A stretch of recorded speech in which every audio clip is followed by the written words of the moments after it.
যৌতুকবিহীন 11 জন এতিম মেয়ের বিবাহোত্তর উপহার প্রদান করলেন বাংলাদেশ জামায়াতে ইসলামীর গঙ্গাচড়া উপজেলা শাখা।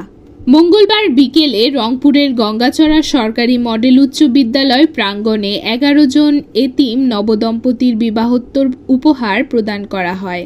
উপহার সামগ্রীর মধ্যে ছিল খাট, লেপ, তোশক, আলমারি সহ সাংসারিক জীবনের সকল প্রয়োজনীয় আসবাবপত্র।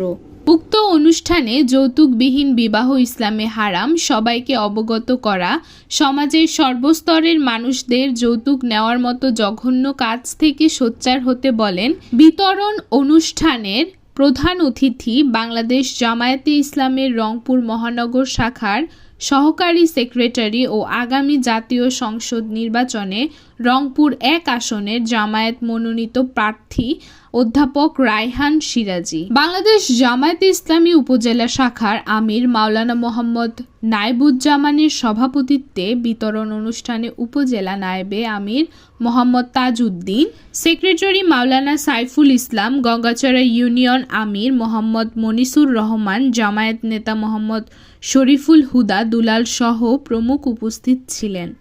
Desk report, IVO news 24।